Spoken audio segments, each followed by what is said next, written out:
What's up, guys? Welcome to my podcast, Invest with Obi.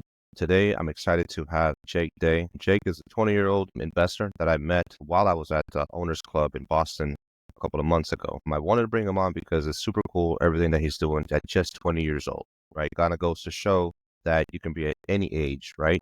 20, early, later on in your years, as myself, starting at the age of 40, right? All the things that he's done, I kind of brought him on so he can show you guys all the things that he's doing to start his investing career. Jake, thank you so much for being here, brother. Thank you for having me. Yeah, it was an absolute pleasure. This dude texted me. He's like, dude, come, let's get on a podcast together. I'd love to have you on my podcast. I was like, bro, I'm there. You just tell me when and I'm there. Dude, I appreciate it. Just that day that we were talking to you kind of blew my mind and all these things that you were doing. I'm like, what? At just 20 years old?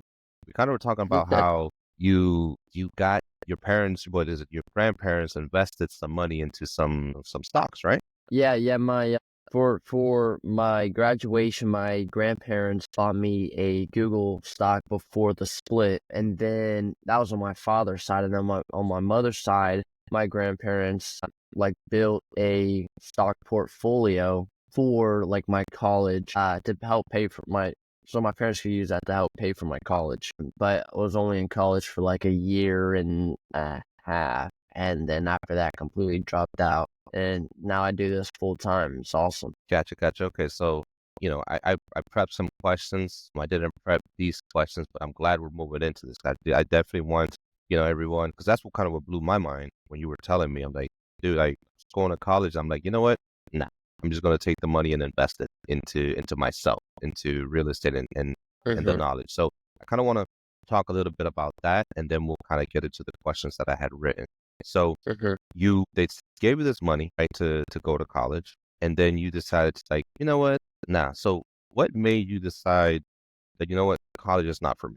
I want to invest in real estate. Yeah. Yeah. So going into my freshman year of college, I was recruited to play soccer, and so did like 8 other of like my hometown, like closest friends. So it was like 8 guys all recruited to play soccer at the same place. So my roommate was my best friend, and he started reading Rich Dad Poor Dad. And whenever he finished, he dropped out of school, and that was at like the end of the first semester. And I was like, dude, like, it's the first semester. How are you already like dropping out? This makes no sense. And he's like, dude, just read the book. Trust me, just read the book and you'll understand it. So I read the book, completely flipped the switch in my mind. And it completely outlined my dad's like current life. And so what I did is when I came home one night from college just to say hello, and I came up here and my dad was still working like 11:30 at night. And I was like, dude, what in the world are you doing? It's like, what do you mean? Like, this is life. Like, you go to school, get a degree, work long hours, and then you retire. I'm like, nah. I was like, nah, that can't be right. And so I gave the book to him, and he's like, man, I got a lot of projects going on. Like, I don't have time to read this right now. And I was like, when's the last time you saw me read a book voluntarily? And not only read it voluntarily, now I'm like pushing it forward, saying, look, you need to read this book. He was like, yeah, that's a really good point. I was like, yeah, so read it. And then like a week or two later, I got a text while I was in class, and he was like, dude, holy crap, like this book is everything. So it completely flipped the switch in his head. Yeah. And I was kind of at that point, I was like, dude, after I read that book, I was like, this is so like interesting. I started, doing more research on how to have your money make more money for you, how to, invest in real estate, the building blocks of investing. And yeah. And then we took a deep dive on YouTube, came across Pace Morby, and the rest is history. That's what's up, man. Dude, that's crazy. So funny, like going back a little bit. So Rich Dad Poor Dad, right, is what changed me too, right? So, Awesome. but then, I was actually very young. Actually, before I even had a kid, I read the book, right? And then, life just starts lifing, you know? So life starts life, and, you gotta, now you got a mortgage, you got kids to feed, all this type of stuff, right? And then it took me some years to get back into it, because now I'm just, soccer practices, taking the kids to school, all this type of stuff. you know? So that book is what changed me years ago. And I'm like, oh my God. Like if to me, like that book, I owe that book a lot, kind of like you, it changed your mind. It changed your dad's mind, you know? And your dad's how old when you read the book? When he read the book, he was 47. 47, right? So just that one little book just flipped his whole freaking mind frame, you know? So that's Hmm. super cool. What did he say after he read the book? He texted me, he said, "Holy shit." And I was sitting in class and I started laughing in class. That's And that freaking was it. awesome, That dude. was it. So so you and your dad moving forward with the whole real estate is he your partner? Yep. Yep. We're 50 Okay. 50 partners. Beautiful, dude. That's awesome. Now you Hmm. guys it's so cool because now like you can use it to get closer, you know, Hmm. right? Like working on something together. So Yeah. that's super cool, man. Hey, thank you for sharing that story, man. I definitely wanted to talk about it because I'm like, this is these little things you don't know what's going to impact the state, what sparked your interest, at such a young age. Because for the Hmm. most part, a lot of people, get into like later on, but like, dude, you're like Yeah. 19 years old. You're like, what's that real estate? Is it? Yeah. Yeah. I mean, it was, Because you read the book, but the book is not real mhm. estate, right? So what made you say real estate? Yeah. Well, I mean, the book talks about, to be financially free, you have to have a monthly income that's passive that's greater than your monthly expenses. And he said buying real estate is a great way to do that because if you build up enough houses in your portfolio or properties in your portfolio, then that passive income is, that's every month forever if you play your cards correctly. And I was like, okay, like I'm picking up what you're putting down. Like I want passive income. I'm hearing you. And I mean, I've always, heard about real estate, never thought too much about it. I mean, some of my friends in high school did real estate, but they were on, they were agents, so they were just kind of selling properties. They weren't actually investing in real estate. So I thought that was pretty cool. And I was like, well, I mean, if I do this, I mean, real estate's real estate. I mean, everybody's going to need a piece of real estate. They're going to need a roof over their head. So it's like the most like job security like I could find anywhere. Like everybody's going to need a place to live. Like real estate's never going out of style. And then And plus, especially just, we don't have that many houses for people. exactly. Like I was like, I could do so much with this that like I can't even comprehend like how big it could get right now. Gotcha, gotcha. So reading the book, it did speak a little bit about real estate. You're like, okay, well, that's kind of my avenue. Okay, cool, Hmm. perfect, perfect. All right. So were there any key moments, right, or turning points that made you realize like this was your full time calling because you didn't start full time right away, right? And Hmm. now you're doing it full time. You're working at the restaurant, and you're like you're doing real estate full time, right? Your restaurant is your part time actually right now still, Yeah. right? Because you got to keep the Yeah. lights on. But what made you say, okay, Yep. well, you know what? Yeah, I'm gonna do this full time. Yeah, so I mean, it was just basically because it was either like, look, I could do full-time school or I could do full-time the rest of my life. And I was like, well, here's the thing, like I genuinely enjoy real estate, like being able to wake up every morning and this is what I do all day, every day. Like some people are like, well, I mean, you sit at a computer like all day. That seems kind of boring. It's like, well, I'd rather do this than have to go to a class that I'm forced to take that does nothing for me when I could just put all that effort and energy into something that's interesting and is like the building blocks of my future. So like why would I not take full advantage of that? And especially when we joined Owners Club, I was like, look, we're spending a pretty penny to get, into this, club, this higher mentorship. I'm gonna put my full-time effort into it. Like we're gonna take full advantage of it. And my father was like, yeah, I 100% agree. I was like, if I'm investing in real estate, starting to build my career, like I don't have time to worry about homework or presentations for a class or anything like that. Like I need to worry about my future. And so that's when I was like, yeah, we'll do this. And just on the side, I'm still a server at an Italian restaurant. And I mean, all the money I make from the part-time job pays my bills and it's my fun money. And then everything I get from real estate is just reinvested. Beautiful, bro. Beautiful, beautiful. That's amazing. That's awesome. All right, cool, perfect. All right, so all right, so you mentioned Pace Morby, right? And so my next question to you is like, it meant about mentors, right, or influential figures, right, that guided you or you're early on, right? So I know you mentioned Pace Morby. right? And we also have Jamil, right? Can't forget about Jamil. Jamil's just an all-star beast as well, right? So what made you kind of like go navigate to them? There's so many mentors out there, right? What made you say, okay, well, Pace and Jamil are going to be it? Like, what attracted you to them? Yeah, so I mean, especially when first starting out after reading the book and like, well, where do we how do we get started in real estate? Pace actually spoke English on his YouTube videos, which is crazy to say, but we would like go on YouTube like how to get started in real estate, and we would be watching all these people, and we're like, what is he even like talk like he's speaking a completely different language. And then we stumbled across Pace Morby's videos, and he's like, we could like genuinely follow through with like what he's actually talking about. And he really slowed down and really like dumbed it down for us to where it actually fit into our head and where we could hold on to it and we can grasp it, we could digest it, and we could remember it. And so we're like, okay, so we're just gonna keep watching Pace Morby videos because that's the only thing that we can actually understand. And we didn't even come across Jamil's videos, so we weren't familiar with him until we were already like in the community. Hmm. But yeah, that's what attracted us to Pace, is that whenever we stumbled across his YouTube videos, we just understood what he was saying and we could follow along with it rather than everybody else. We're like, what in the world are you talking about? Facts. It's so funny because I was a part of another mentorship, right? When I first started, and things ain't cheap, man.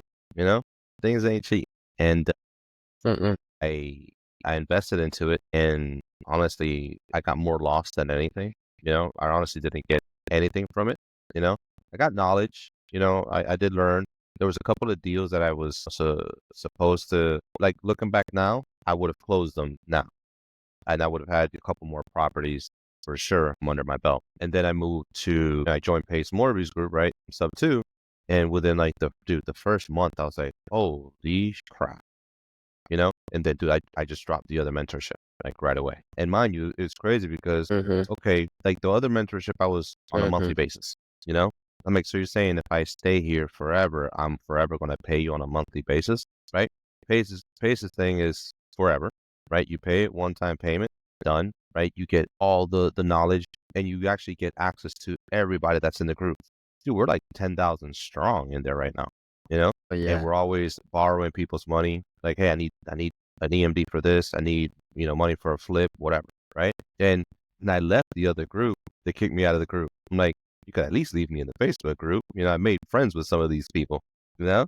So it's like, what the hell? So yeah, I definitely agree, man. It's very Mm-hmm. easily digestible, very easy to follow, So, all right, cool. That's what's up, brother. So we're moving to family and support. So how has your family played a role in your real estate journey? I know you mentioned your dad, right? But like Mm-hmm. your mother, uncles, friends, and stuff like that. What do they say? Yeah, mom was at first kind of viewed it as us kind of like as it was a hobby, and she Hmm. didn't really take it too seriously. I mean, we told her to read the Rich Dad Poor Dad book, but she still hasn't read it. But I mean, she sees now what we could do with it and the people that we've met, and so she's fully on board, fully supportive. And so that like good, like that's a good thing. Friends, they just think they don't really understand what I'm doing or anything like that because I haven't really made a killing yet. So they're just like, oh cool, like that's what he does. Like they support me with that, but they don't really understand what I'm doing, and they haven't really seen how successful I could be with it. So one of the things that you mentioned when we were in Owners Club, right? You were telling me the story, and to me, I was like, man, that's kind of like what I'm going through, right? I kind of want to touch on that a little bit. You had mentioned that you're trying to bring your friends on, right? And this is like a lesson for, whoever's listening. That you can't bring everybody on with you.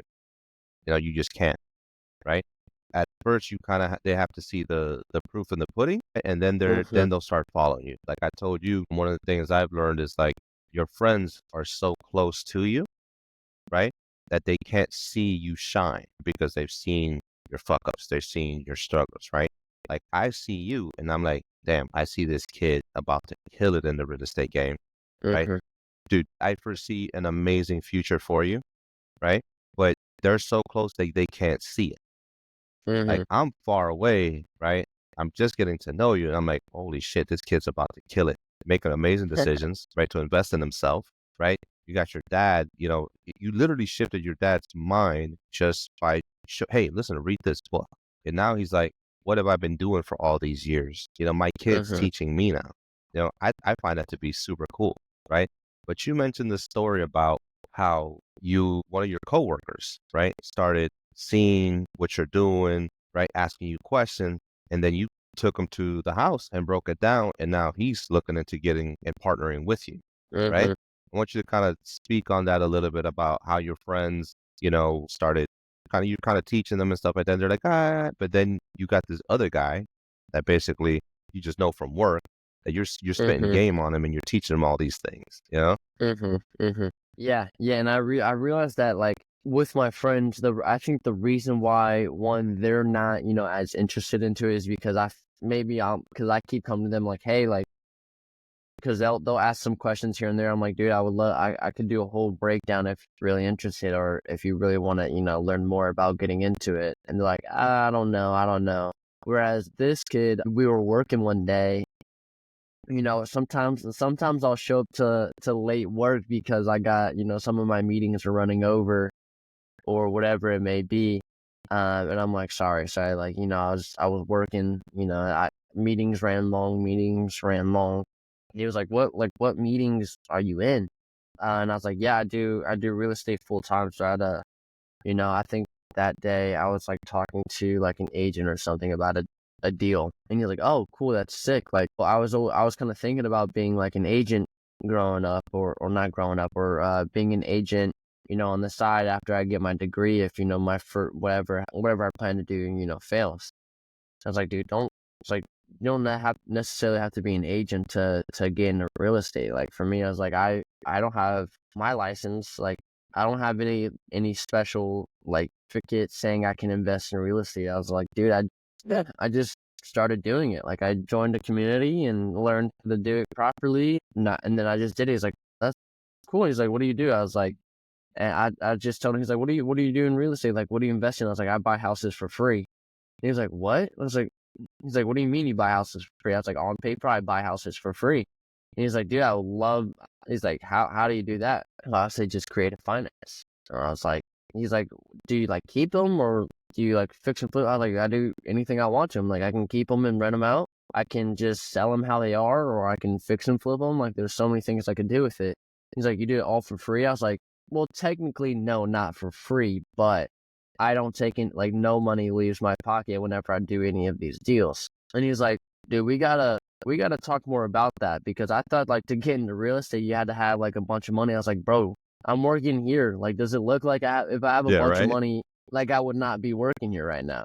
He was like, yeah. And I was like, yeah, that's a good point. And then after we had like a wine tasting one day for our restaurant, and after went back to my friend's house because one of their roommates works with us, and got on a whiteboard. I should have recorded it as soon as I finished like talking him through everything. Like I was like, dude, I should have recorded that. It would have been perfect. And so Duplicate he yourself. listened. Exactly. But yeah, so went over everything that I do, how it works. And it was great because I was teaching it to somebody who knew absolutely nothing about it. Which is why I wish I could have recorded it so much, so much easy, like so much more. But I mean, he was like, yeah, dude, like let's just stay in touch. I would love to, know more about it, possibly work with you. He's like, just as a disclaimer, I'm still in school. I was like, yeah, I'm very aware of that kind of schedule. So, whenever you get a chance, just reach out to me and we'll figure something out. I think that story is super cool because it resonates with myself as well, right? You try to bring your friends along, you try to talk to them, right? I have my best friend that I've spoken to about it. He's like, "Oh, bro, but it's because it's not that they don't want to support, is that we haven't done enough, right, to show them that hey, this is working, right? Like, dude, I'm about to close on my biggest wholesale, right? And it's not that I'm like, hey, look what I did, right? But I'm like, hey, listen, But yeah. you can do this too, right? You can do this too, and we can do this together, and we can grow together, right? And then we can have financial freedom and do whatever it is that we want to do. You know what I mean? So Mm-hmm. yeah, man, dude, I think that was a great story. Thanks for sharing it, man. All right, cool. So you got your family involved, your family supportive. You got your friends that just need a little bit of proof, and you got this guy from work, right? That's cool. All right. Mhm. Gotcha. So, are there any ways that your family, I guess, helps you to keep focus? Hello? Yeah, can you hear me? Jay, can you hear me?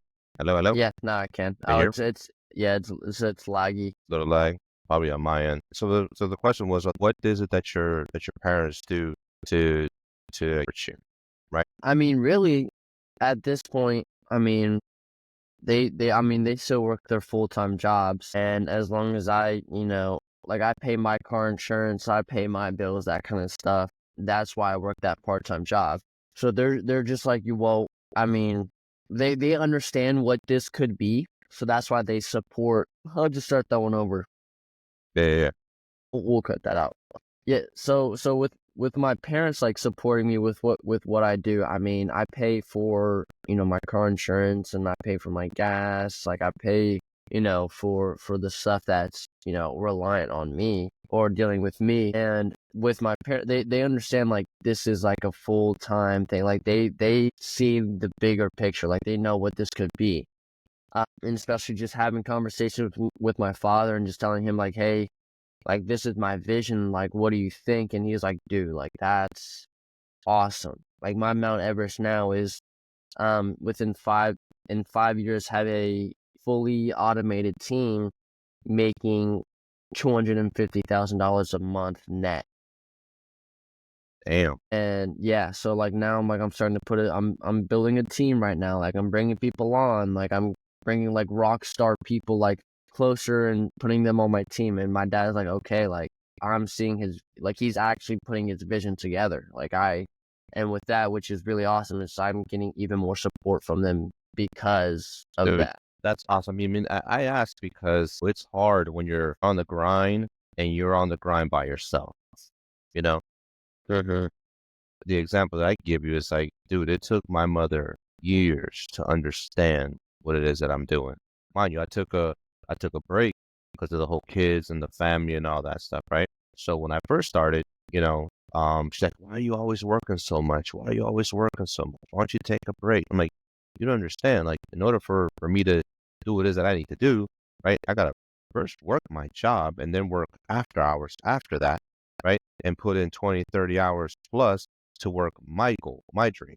And it was always like, "Why do you work so much? Why do you work so much? Why do you work so much?" I'm like, "Because I'm trying to work on my dream."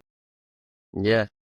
Fast forward, I would say maybe when I hit maybe 35, right? I'm 43 now, so when I hit 35, and she was like, "I finally understand." I'm like, "Really? Gotta use your support, back in the day, as opposed to like always asking me, why are you always so tired? Why are you always working?" Right? So it's cool to see, your parents giving you that support from such an early age. Like I think Mm-hmm. if I would have done the same thing like you did to with your parents, like give them that book, right? So they could understand, right? So, I mean, kudos to you, man. That's awesome. Having the support and not having to fight your parents or, because think about it. Your parents are the people that you talk to for the most part on a weekly basis, on a daily. And then you Mm-hmm. got your friends too. So you're not getting the support from your friends, but you got the support from your family, you know? So I think that's super And cool, man. even That's what's up. And for me, like, even because like, my like, mom is still not fully on board because just because she doesn't fully understand it, and she does Hmm. do the same thing that your mom did. She's like, "Jake, like, take a break, like, take a day off, like, go have fun, like, go outside the house." I was like, "I can't. Yeah. I can." I was like, "Why? Like, why have fun now when I can have fun for the rest of my life after, I achieve my dreams?" It's like, Facts, why, like, man. yeah. And I think that's just her being stuck in the traditional mindset, which is completely like understandable because I was at that point once, but I like this is what I have to do, and I have no problem putting long hours in because it's something that, not only that it's not even something I genuinely like doing, it's something that I'm obsessed with. It's like, Yeah. why, like, I get to build, like, I'm literally building my future every single day. It's like, why would I That's what's up, not bro. spend long hours on it and build a freaking mansion or build a freaking empire? Like, why would I only build like a little hut on the outskirts of town when I could build the whole freaking town? That's what's up, bro. That's what's up.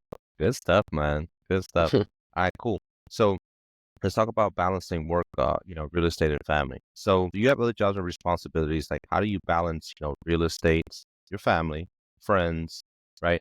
And all the rest of that life throws you, man. Yeah, I mean that's definitely something that I got to get better at balancing for sure. Because really, the only two things that are taking up most of my time is the real estate during the day, and then Thursday through Sunday, 3 o'clock to like 11:30, 12 in the morning is my part-time job. And so I'm like always on the go. And even like if I don't have work Monday through Wednesday, I mean I'm working on this till like 6, 7 o'clock, and then it's dinner time, and then after that I'm like, all right, let's just finish up whatever I didn't get done, or let's go at this time. This is where I'm like, all right, well I've been in the house all day, every day, all week. Like I need to get out and go somewhere.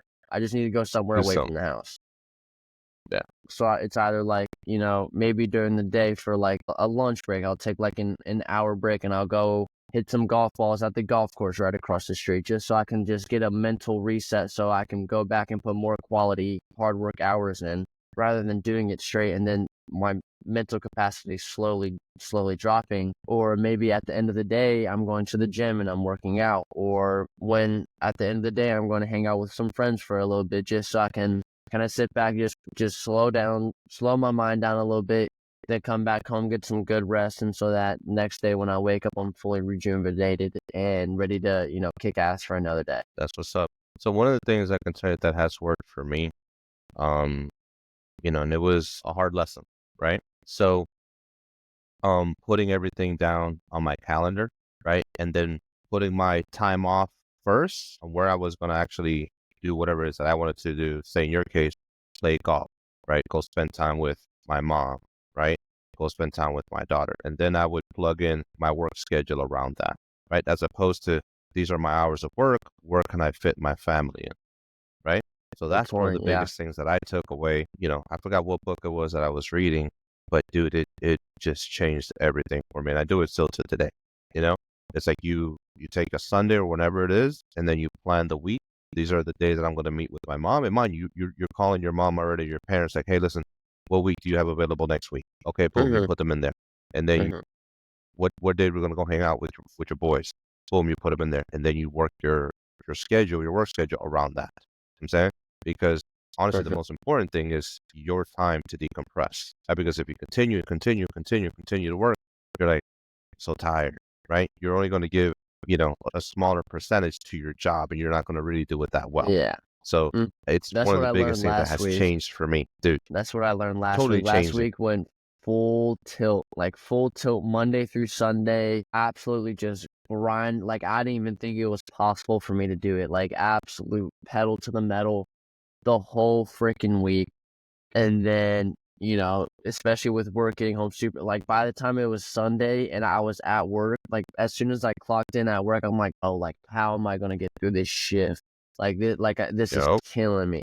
Got home at Yep. 12:30, and all day like Monday, I just felt so off. Like I was so exhausted. Like I even like was feeling like a little bit sick. I was like, dude, I think I'm just so exhausted. I gotta back up a little bit. Um, Yeah, so dude. yeah, I'm telling and I was like, yeah, I start can't keep that up because I'm just gonna have days like Monday where I just can't get anything done. that's the beginning of the week. That's when you got to be on Mm-hmm. point. So, Exactly. dude, that's the one little change. Try to do that. Tell you, dude, it's everything. Like right now, like I planned this podcast, right? And now I have after we're done here, okay, I got my little off time, which is to me is the gym. I'm saying, or read a book. I'm saying, now put Mm-hmm. maybe an hour and a half, 2 hours in for that. I'm saying, because not for nothing, this is fun and everything, but this is still work. You know, Mm-hmm. it is right. You need time for yourself, so that's what's up. So let me ask you this, right? So what's a typical day? Monday through was it Monday through Thursday, right? Is when you focus on your real estate, right? What's your typical day look like?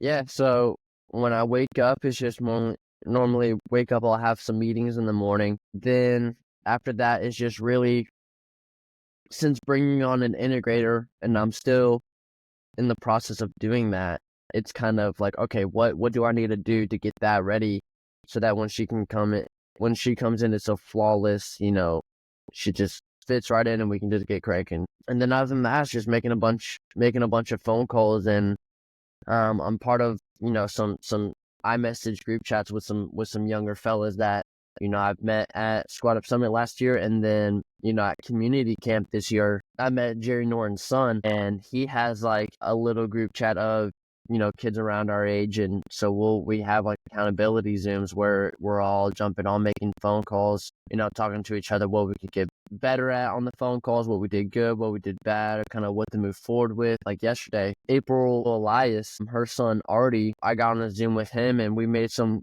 phone calls, and then, he helped me comp that luxury flip opportunity that I have. And so that's Nice. kind of what I do. So it's just mainly like one-on-one meetings, like today's what, Wednesday, right? Yeah, today's Wednesday. I have to do a Zoom for the Gator community today at 12 o'clock Eastern, and then after that I have a meeting with my integrator. We're going to finalize some stuff up and get the CRM set up, and we're going to start cranking on that. And then all day tomorrow until 1:30 p.m. I'm just going to be making a bunch of phone calls to agents and underwriting deals that I have. Beautiful, bro.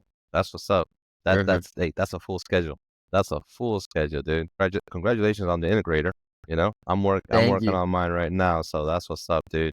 Reading that book, Rocket Fuel, was another eye opener.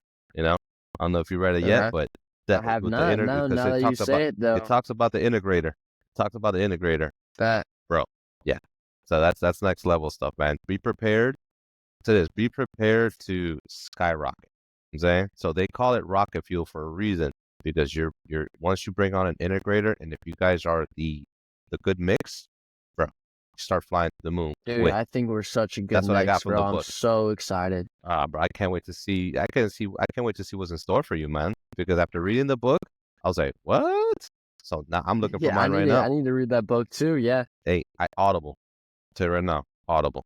I got Audible. 'Cause Audible too. I have so many books on my shelf that I'm like, I gotta get a read. I'm like, dude, just pay for the subscription and just have somebody read it for you.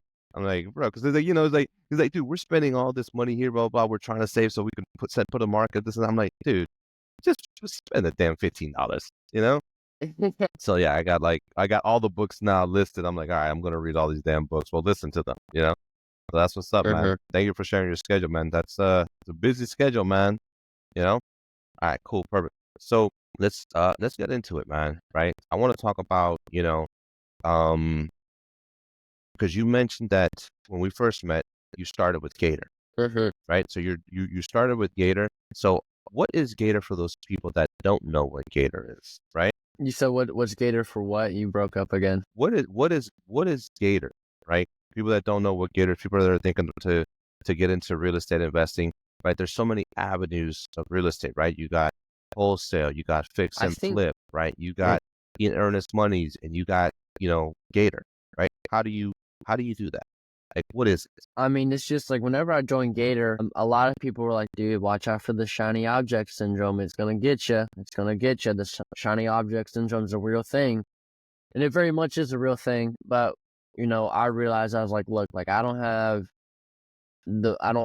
don't have the money to just buy all the shiny stuff. Like we'll get maybe like one or two shiny things, and that's all we can afford. So I just looked at it. I'm like, what avatar or what avenue, what investment vehicle is the most intriguing to me right now? Like what is attracting my attention? And I realized that the connector role was because I got to, I could make money very quickly, very easily. So, I mean, whenever I joined Gator, I just kind of went into it. I was like, what avatar, what investment vehicle is actually like attracting me towards it? What's pulling my attention? And I realized that it was the connector role. Because not only can I, it's very easy. It's like a stepping stone into real estate. I don't need to really have anything to get into it. A matter of fact, I didn't have anything to bring into it. It was a perfect, investment, startup for me. All I need to do is just make some phone calls, talk to people. I was like, I like talking to people. I have no problem, having conversations. Like I talk to people all day. Um, and then also I get to see both sides of the deal. I get to see the borrower side, like what I need from the borrower, what the borrower must have what past experience must they have, and all what goes into being that borrower to be able to qualify for funding from a private money lender. I get to see all of that, and I have to understand it, and I have to do checks on, like, background checks on them. I have to check the credit, check their HUDs, underwrite the deal, all that kind of stuff.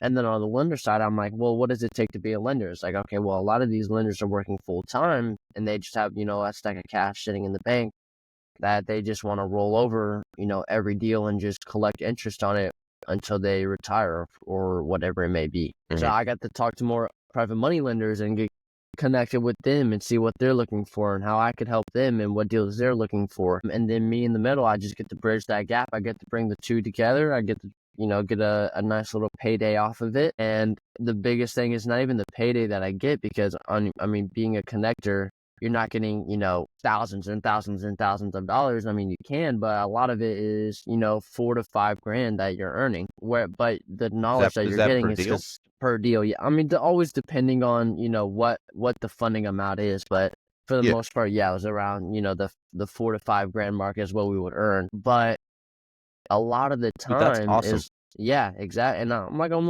only making a few phone calls, and then I'm getting 4 or 5 grand. It's like I'm averaging like $1,000 a phone call. It's like, of course I would do that. Dude, it's wild Yeah, to me. exactly. Um, but the biggest takeaway for me being a connector was, like, I get to see the full, like, beginning to middle to end of the deal. Like, I get so much behind the scenes access that's why I think it just propelled me forward so much faster than, in doing like wholesaling or something like that, because I get to see both ends of the deal. And Dude, that's now that actually I super smart. switched, yeah, and now that I switched investment vehicles, guess what? Now I just bring in all those fix and flippers that I worked with to do projects for me. I bring in all those private money lenders to fund those deals that I worked with before. It's like, I think being a connector starting out is literally a cheat code. I think it's such a cheat Yeah, code. never even thought about it, but yeah, you're right, dude. You're literally Uh-huh. you work with the seller, you work with the buyer, you're the middleman, and you're getting paid, and you're not putting any money up front. You're not putting Zero. any money. Yeah, dude, Yeah, that's nothing. what's up, man. That's wild. That's why it just goes to show, like, one of the biggest things that I learned when I first started the community is like, holy shit, there's more to real estate investing than buying the property and selling the property. There's, like you said, the connector, the private money lender. You know what I'm saying? Uh-huh. Like the wholesaler, right? Like the TC, right? The TC could buy the deal, right? If nobody wants it, if she likes it enough. I'm like, holy smack. And there's like other avatars that we're not even hitting right now, you know? Mhm. That's pretty cool, man. All right, cool. So, all right, let's talk about your journey from becoming a full-time investor at just 22. What were some of the biggest challenges you faced early on? Ooh, I think it was the managing expectations with friends. That was the Oh, hardest one. That was the hardest one for me, because I mean, when I really got into it, I was living in an apartment with them, and I was living with three other of my closest friends that I've known for a while, and they started realizing that I'm gone all day. Like, they had like a little like the apartment clubhouse, and they had like offices up there. And I would be up there from 8 a.m. till 6:30 p.m. And then I would just come back, eat. I would come back, either work out, eat food, or do both, and then just go back there from like 8 o'clock to like 10:30, 11 o'clock at night. And they're like, Jake, like, we never see you. Like, what's going on? Like, let's hang out. Like, why don't you go downtown with us anymore? Let's go hit the bars. Let's go, out, and let's go to a party. And that was the biggest transition for me and the hardest one, because I was like, look, like, I was like, I can't do that anymore. Like, I can't. I'm like, I can't on a keep mission. doing. I can't, exactly. Like, if like nothing changes if nothing changes. Like, that's the craziest statement that makes so much sense, is like, nothing changes if nothing changes. Like, if I keep doing the same old stuff, I'm gonna stay in the same old situation. I don't want to do that. Like, it's time for me to grow up and move on, and set my life up for success. Like, the one of the main reasons why I got started with real estate this early along is because I could get set up with it so much quicker. By the time I get set up would be about the time I'm ready to settle down and have a family. Like, how perfect would it be that my life is already on paper, my life is finished. Like, I'm financially free. Like, I have everything I will ever need for the rest of my life, and then I just get to hang out with my family all day. Like, that's the best that's like my angle is like I can have a family 25, 26, 27, late 20s, and my life's already set up and I can just stay at home and hang out with my kids all day. That's beautiful, man. Like you're, dude, the maturity that you're showing, right? It's to me is like, and I'm not gonna lie, it's off. I'm like, holy shit, that's what's up, bro. I'm So I very had, blessed to have this kind of mentality. Very blessed.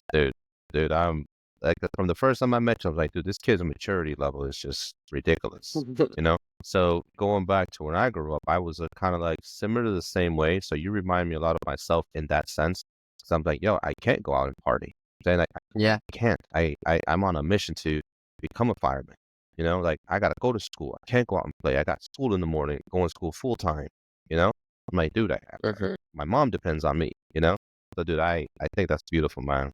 That's what's up, man. So Yeah. yeah, I mean, yeah, it just sucks. It sucks having to say no to your friends because, they're your friends. Like, my friends have been there when I've been in, like, the lowest spots in my life, but, I mean, to the point, it's like, they're like, "Jake, like, why don't you do this anymore?" It's like, I just can't. Like, I just can't do both at the same time. It's not self-sufficient. Like, I can't hold on to that forever. Like, that's gonna hurt me more than it's gonna help me. And they yeah. they just don't understand. It's like, what do you mean you can't? Like what? Like that makes no sense. So I've gotten to the point to where that's why I work Thursday through Sunday now at my part-time job because it can't like my friend texted me one time. It's like, what are you doing? It was like a Friday night. He's like, what are you doing? What are you doing tonight? I'm like, dude, I'm at work. He's like, bro, why are you always working on the weekend? It's like, bro, because working keeps me out of trouble, dude. It keeps me out of Yeah. trouble. Like if I go to work, like I can't go out.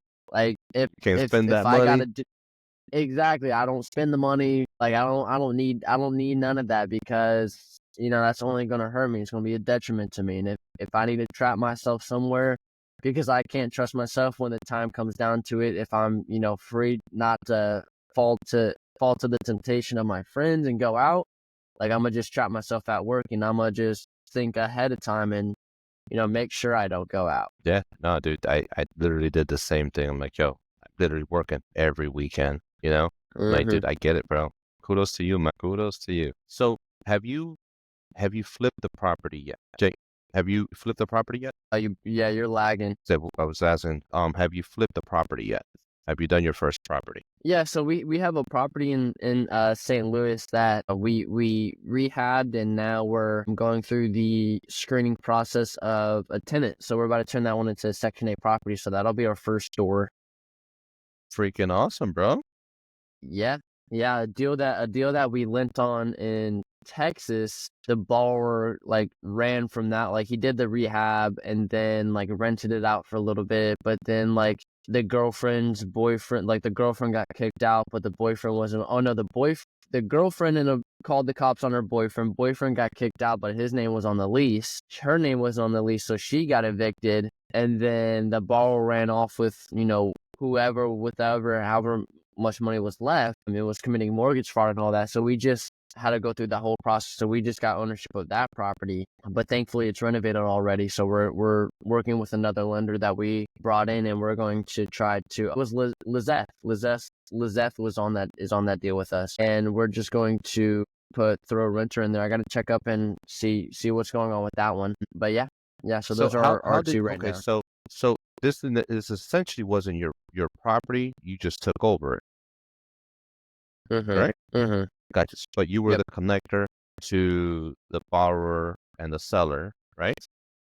Okay, gotcha. So Our borrower okay, and the so private money lender. yeah, the borrower and the private money lender, right? And basically the borrower basically just disappeared? Yeah, like he was late on payments. He was trying to get like a quick buck and say, "Hey, give me $20,000 and I'll sign the property over to you." And he kept saying that, and we're like, you know what?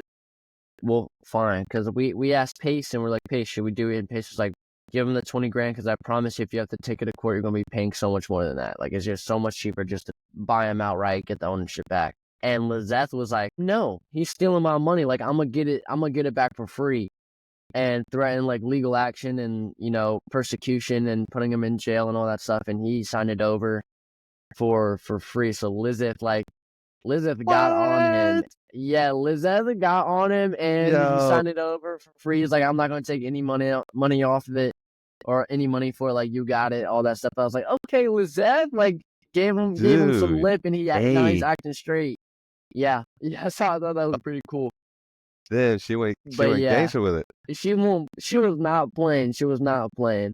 And I was like, all right, Hey, like, shout now I out. know, like, don't joke too much with Lizette because she's gonna get you. But yeah, Okay, so so the guy borrowed the money, basically failed on his payments, right? The private who was the well, let's just say the private money lender. Like, hey, listen, it's either you give me the property because I'm not paying you for this damn property. You already mm-mm, held us back, mm-mm, right? We're making any money. You want to make money for borrowing my money? No, you were supposed to make us money. My assumption is probably not in the red, but not making as much as you should as a private money lender now at this point. You know what I'm saying? mm-hmm, Because now you got missed payments. You know what I'm saying? You got to make that shit up. You know, now you got to cover the mm-hmm, payments, you know?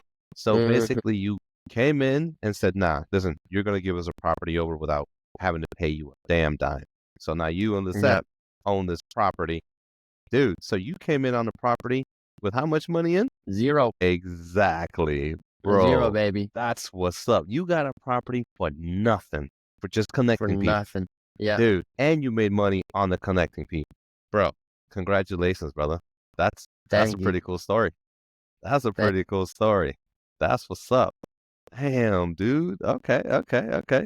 So, damn, dude, I haven't heard that story from anybody. So that's what's up. I think you have something special there, man. All right. So for the most part, you don't have any specific strategies into funding because you're picking up these properties, right? Well, this one you're picking up, and then you're using private money to buy these other properties, right?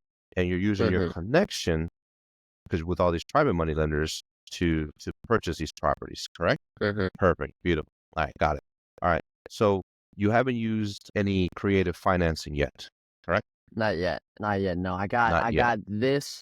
I got this close on one buying it subject, or buying it seller financing. We were literally just down to negotiating the interest rate. My initial offer was like 2%. Seller wanted me to come up to 4. I countered the 4% with 3.5%. Was waiting for a response back, and the agent told me like, oh, they just got a last minute owner occupied buyer who offered exactly what they were looking for, and they accepted it. I was like, dude, like, this close. Dude, All the other terms, they're like, they were good with it. They were on board. They loved it. Coming down to the interest rate, waiting on them to accept my counter offer, which I was off by 0.5%. I'm assuming if that homeowner offer didn't come in, they would have accepted it. But nope, that one came no. in and they accepted it. I was like, well, on to the next one. That's all right. On to the next one, bro. What are you gonna do, right? What are you gonna do? Mm-hmm. That's what's up, bro. Okay, Mm-hmm. cool. Perfect. All right, so let's talk about your Mount Everest. Pace has us talking about our Mount Everest, right? Because it's the thing that's driving us forward to get everything done that we need to do, right? To not slack. Mm-hmm. To say, hey, listen, you got a 5-year plan, and your Mount Everest has to scare you, right? I know we touched on it a Mm-hmm. little bit, but let's dig a little bit more into it, right? So, what is your Mount Everest? Yeah, so I mean, going into Boston, my original Mount Everest was, help 500 sellers, sell their property utilizing creative finance. And that was like, I just kind of came up with that just because that's what I wanted to do. I just wanted to buy property sub to and seller finance and that kind of stuff. But while we were there, the first day, when we were talking about it, doing the workshop with our Mount Everest, I was like, wait, like, I'm in owners club. Like, the whole purpose of owners club is to own our business, not be an employee of our business. And it hit me like a strike of lightning, dude. I was like, wait, I need like an automated team. Like, I need an automated team. Just so I own the process, and if I really want to kill it, I need to be at Pace's level, to where if Pace was just a step back and only make social media videos, like, he's still crushing it. Like, Pace is still super hands-on in his company, but really, like, he could step away at a moment's notice and that thing's going to run itself. And at first, it came to my mind, I was like, I want a fully automated team making 150K a month net. And I was like, I think that's a really good one. Like, the only thing I would have to do, like, I would fully own it. Only thing I would have to do is just check and say, hey, like, what do you guys need? What are your deficiencies? Like, where can I help you guys? Like, what resources can I bring you guys to run more efficiently? And of course, to get to the point to where whenever I do that check-in with my team, they're like, Jake, we don't need you anymore. Like, bug off. Like, you're wasting our time. Like that day, like when my team tells me to F off, I'm gonna be the happiest person ever. Facts. And at lunch, I was talking to when everybody left for lunch, I was held up talking to somebody, went over to where we're eating, saw the line was huge, and I was like, Pace is in here talking. So I went in there, walked up to Pace, and I talked to him, and I told him, I was like, hey, I changed my Mount Everest today. I wanted to get your opinion if I'm on the if what I'm my thought process is right or not. Because as soon as I came up with the new Mount Everest, it's just like it felt like everything was just like laid out in front of me. Like I was like, okay, so I have like after the speech that Pace just gave, like I feel like I know what I need to do, sort of. And I talked to him. I was like, hey, like this is my Mount Everest. He's like, dude, I love it, but I think that's a 3-year one. I was like, what? He's like, I think you can accomplish 150K a month in that in 3 years. That's not too difficult. I was like, all right, let's do. I was like, 250. He's like, yeah, I think quarter 50. million's is a lot better. He's like, I still think you can do that before the 5-year term if you really get after it. But like, I think that's very doable. And I was like, okay. So, and then I started talking to him. I was like, what's the process of hiring should I go through? Like, how should I structure my team? Like, when should I start stepping away from my team and that kind of stuff? And he walked me through that. And while he was explaining it to me, like as he was writing it out before he said, I was like, I know what you're talking. Like, I'm following along with you. Like, I understand. Like, I see the picture that you're trying to paint. And he was asking me questions, and I'm like, yeah, this is the answer to that question. Yep, this is that answer. This is that answer. And he's like, boom, like he's like, you're understanding it. I love it. Like, you're completely following along with me. And then after, he was like, somebody else kind of jumped in and wanted to ask a question, and he was trying to talk to them. He goes, oh, wait, Jake, come. He's like, I want you to follow it with me. I want you to let me know how it's going and all this stuff. And I was like, yeah, well, he goes, wait, Jake, like, what's your next steps? What's going on right now? Like right now. And I was like, dude, like I'm bringing in an integrator right now that I actually met from the Gator Zoom that I host, because he knows I host the Roadmap to Success Zooms. And he's like, dude, he turned to someone, he's like, isn't that awesome? Like this stuff, like who would have thought you could achieve this in the community? And I was like, yeah, it's crazy. Like, Yep. so I'm bringing her on. She's kick ass. Like, it's perfect that you said that you don't hire an integrator, you attract one, because she scanned my Blink card during our Zoom and joined and scheduled a one-on-one with me and introduced herself and said that she'd love to work with me. And I was like, bro, like you literally spoke it, and that's actually what happened. Yep.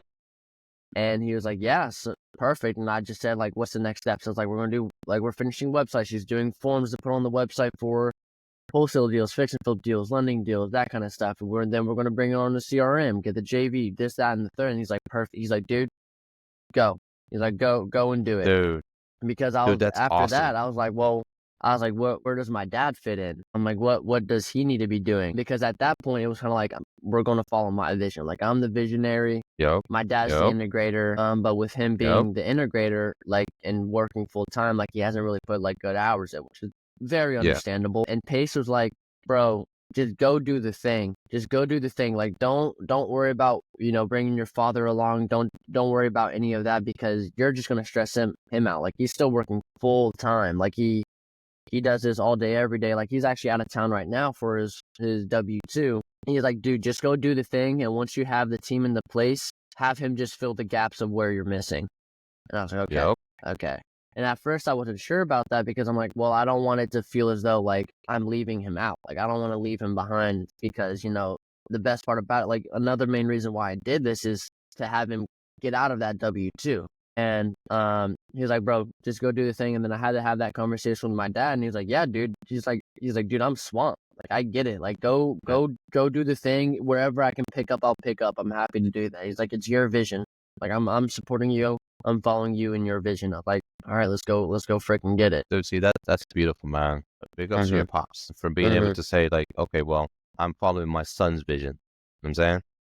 That's huge, man. As a parent, that's huge. To be able to say, all right, well, it's my kid's turn. I got to trust them. Dude, that's everything. Good stuff for you, man. Yeah, and I really respect the humility of him bro. for that. Oh, my God. My God. So what systems and processes are you using right now? So right now, that's the thing. That's another reason why I had to bring on the integrator so badly. It's like, dude, like my CRM right now is Google Sheets. I'm not Mm, efficiently organized or anything like that. So now, um, we are getting on Pipedrive, and the my integrator is like super familiar. Before she got into real estate, like she's a new gator, um, but before she got into real estate, she was a professional CRM manager for mm, huge companies in Silicon Valley. nice. And she like said like 3 out of her 6 clients that she worked with, she built their CRM and managed their CRM and did sales and did capital raising for them, when they were extremely like brand new all the way to when they sold their companies for billions of dollars. So half of the clients she worked with sold their companies for billions, and she worked with them all the way throughout. Yeah. So I was like, okay, so you're on and she Wow. like went into depth about stuff that she would do and inside skills that she realized that she had. Like she said that, she could talk to a new hire and tell the boss exactly when they were going to quit. And she told me a story about Damn. like they new hires came in, it was 3 of them, and she had a conversation with them, and then after went straight to the boss and was like, they're leaving in a month.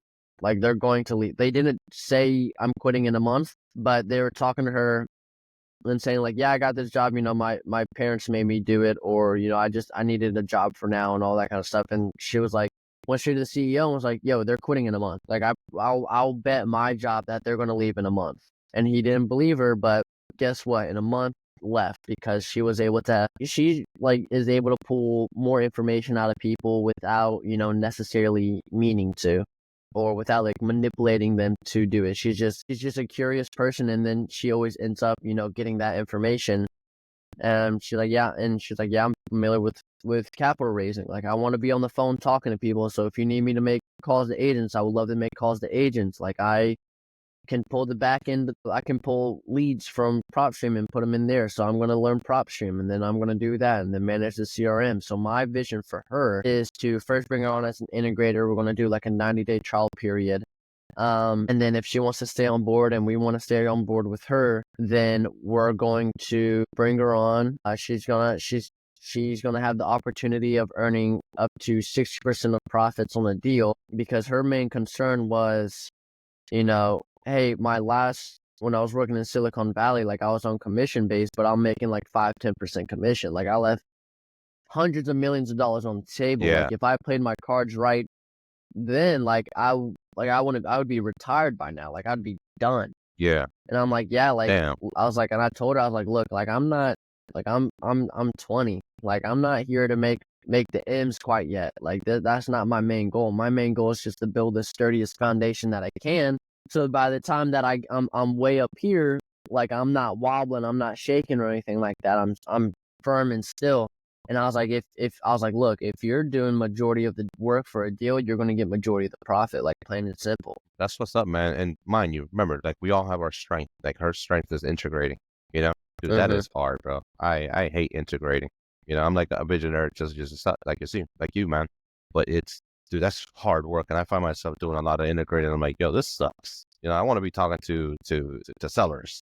I want to be sharpening my sword and being able to talk to sellers. Mm-hmm. So that's what's up, man. Good stuff for you. Good stuff for you. So, what piece of advice, I guess, would you give to new? I mean, I would say, honestly, I would just tell them, like, you got to go slow to go fast. Like, slow is smooth and smooth is fast. Like, a lot of people, because I suffered from this too, and I kind of see it happening from other people. They get into, like, the Gator community, or they first get into Sub 2, and they're super pumped up about it, and they're like, go, go, go, go, go, like, full pedal, like, pedal to the metal, like, full throttle. And it's not, and I want to let them know, like, that's not sustainable. Like, coming from me, like, that is not sustainable. Like, obviously you need the hard work and the long hours, but like you got to be able to manage it. Like slow down. Don't jump in head first. Like figure out like what's calling your, like, the attraction to you most. Like what avenue do you want to go? Pick one, especially when you're first starting out. Like pick one avatar, stick with that avatar for minimum 90 days. Like if you're quitting on day 89, like you don't even know what's on the other side of day 90. Like stick Yeah. with it for 90 days, because that allows you to get into it. That allows you to learn all about it. That allows you to set up systems and processes. And then that also allows you to have time to implement those systems and processes and then make changes to those as needed. And then, after 90 days, if you're still, feel like you're kind of dead in the water, then okay, then maybe it's time Time. it's time to look at something else, or something that's, something else that's caught your eye from, that you learned about from being in this period. But stick with something for 90 days. Like, a lot, I've heard people, they're like, oh yeah, I did EMD. I wanted to do EMD for like about a month, but then I wasn't sure. So then, I did the connector for like a month and a half. And then, I didn't really get anything from there. And then it's like, if you do that, like, bro, like, you just wasted 6 months of your life doing nothing, and you have nothing to show for it because you just didn't sit down and actually try to build it out. Like, a lot of people Yeah. want to get up here, but to get up here, like, you got to build a ladder. You got to build a ladder, bro. Like, focus on the ladder, focus on the foundation. Like, it's not a race. You could probably find a way to kill it in wholesale really quickly, and you can make, a lot of money super quick. But, those are like the few success stories that there are. Like, if you really want to do it, this is a marathon, not a sprint. Yeah, you're right, dude, and I'll second that. Dude, it took me some time to finally get traction, and it was because I got stuck on the shiny object, right? Done the wholesale, and then fix and flip, EMD, Mm-hmm. money. I'm like, oh god, dude, it killed me. To be honest with you, that stopped me my first year. Mm-hmm. It stopped me my first year. So, dude, like I said, I keep hitting this, but your maturity level just puts me in awe. You know what I mean? So, Thank, good shit, thank you. bro. Good shit. So I know we spoke about a book, and my suggestion is it's going to be Rich Dad Poor Dad, but I don't know. Mm-hmm. Like, what would you suggest for a newcomer to read, right? To kind of Yeah, I would maybe definitely change his say mindset, or from get a little bit more understanding of real estate. What would be a I book would that you would say recommend? I feel definitely mindset first, because for me, mindset is like, once you have the mindset, anything is like, you can accomplish literally anything. Like, and I always say like this, did you play sports growing up? Not really. I mean, unfortunately, I love playing sports, and I did, but never Mm-hmm. professionally. I'm saying never like, Right. paying to go play, softball and stuff like that. My parents just never had the money. Mm-hmm. Mm-hmm. Well, I always put it for me, like, for soccer, like, the reason why, like, I played soccer like my whole, like seriously, my whole life. Like, I never played another sport or nothing. Like, my dad even got like David Akers to make like a kicking video for me to be a kicker, and I was really good at kicking. Like, like 6th grade, I was kicking 40-yard field goals. But I was like, Good. no, Cool. like, it's soccer. Yeah, it's like, I love soccer. Like, soccer is my passion. And the reason why, for someone to be obsessed about something, there has to be like that emotional tie to it. Like, and that's why I asked if you've ever played sports. Like, people are obsessed with playing their sport is because deep down, like, it's because they love the game. Like, they love it. So I would say, like, if you're really trying to get into this and all that, it's a mindset, because once you're bought in mentally, then you develop that emotional connection, and once you do that, then you're obsessed. And once you have that mindset, then everything else falls in line. Like, having the mindset, once you have that, it's seriously like, it just falls, like, it seemingly falls in your lap, because if you have the mindset, then you have the will, and then you have the energy to do the work. And once you have the work, it doesn't even seem like work. You're just doing Facts. what you like to do. Yeah, it's like you training or you playing a game. Like, I'm just doing what I do. And so that's why I So would what? So read what book? What first. book? Yeah, I would read Rich Dad Poor Dad, just to understand the principles of, traditional thinking and new age, like, investment, like, free thinking. And then I would Yes. read Think and Grow Rich, because that puts you in the mindset of like, I can do whatever I want. Like, I can make life however I want it to be. Like, life is not Yes. coming at you, it's coming from you. So I'm gonna have the Damn, life that comes from me. I'm gonna just throw it out there. Like, I'm gonna make it whatever I want. that's a bar right there. It's a bar. That's dope. That's right, That's baby. that's That's dope. right. That's a bar right there. All right, cool. So, let's talk mentorships, right? Because I know a lot of the people are probably thinking about, oh well, you know what? I'd like someone to guide me through it, because you have the different stages of the investors, right? You got the guy that has nothing, and then you guy that's reading the books, that's watching the free YouTube content and stuff like that, and trying to do that, right? So, Mhm. and then you got have the guy that's ready to jump into a mentorship to say, hey, listen, just hold my hand, and I want to be able to do this, right? What do you think about mentorships, right? And if you Mhm. and which ones would you recommend, right? Because you got a lot of them out there, right? You got Mhm. Pace, Jamil, you got Jerry Norton's, you got all these other ones. So what do you think about mentorships? Mhm. Yeah. Yeah, and I mean, well, I mean, obviously, like, I'm biased because after seeing everything in Pace's community, I'm like, yo, you gotta go Pace Morby all the way. Just All the way. because I'm not familiar with what's in Jamil's or what's in, Jerry Norton's mentorships. But I mean, if I was to start all over and I was doing wholesaling, then I'm going to Jamil. If I wanted to do fix and flip, then I'm going to Jerry Norton. If I want to do creative, buy and hold, then I'm going to sub two. But then you also got to look like, yo, Pace has other sub level mentorships, and he has also higher level mentorships. Like, is Jamil doing that? Like, I know Jamil's part of the owners club, but what's his community look like? So I would just say first, get your mindset right, figure out what you want to do, read up on it first, and then like let's say like after you re-rich that port ad, all right, now let's start applying some of that knowledge and actually trying to learn from it, and let's shoot to fail at something so that we can actually learn hands-on. Like, I promise you, learning hands-on is the best way and the fastest way and the most permanent way you're going to learn. Like, to be successful, like, failure is not inevitable to be successful. Failure is a requirement to be successful. So Facts. I would say as soon as you like learn something, don't do like this analysis paralysis where like you're only reading and you know all this information but you don't apply it, because then that's a waste of time. And then also don't do on the flip side where you're just putting a bunch of energy into it, trying to like buck your way through the system when you can learn it and then you can kind of skip through it and you can like, go through the crevices and all that kind of stuff. So I would say learn. I mean, personally, again, I'm biased. So I would say join Pace's group 110%. But I mean, whatever you're looking to do, you pick who's actually doing it and Yeah, who's doing it amen. I at mean, a high level. I would second that, right? Like I'm biased as well, right? Because I did one mentorship, didn't work out quite well, but I did learn a lot, right?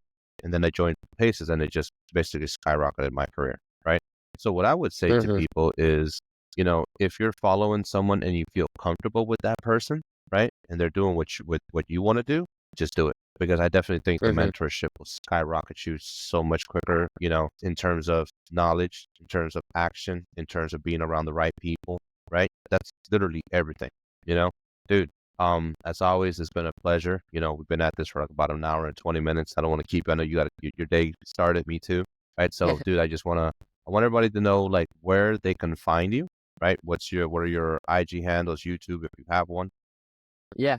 So on you can find me on Instagram at jake.day19. And that has all of my other information on it. So if you want to find YouTube or anything like that on there, just go to my Instagram page. It's right there in my bio. But yeah, you can reach out to me on jake.day19 on Instagram. You can shoot me a DM. I respond to my DMs. All my contact information on there, so you can find my number, my email, my YouTube, my website, anything and everything is on my Instagram account. So I would say go there. Beautiful. That's the hub. That's the hub to find everything. Beautiful, beautiful. And then the last Yes. thing is, if people have some questions and stuff like that, or let's just say they have a possible deal for you that they want you to look at, right? Like what are your markets? Yeah, my markets are primarily right now North Carolina. So looking to do wholesale fix and flips, buy and holds in North Carolina. And then in St. Louis, we're doing Section 8. So if you have a property that fits perfectly for Section 8 requirements in St. Louis, send that our way. We'll love to buy it. Perfect. Beautiful. Brother. Hey, listen, I'm proud of you, man. I've gotten a lot of Thank you. gems just off of this podcast. All right. We'll talk afterwards, man. Peace. I appreciate it. Thank you. Later, brother.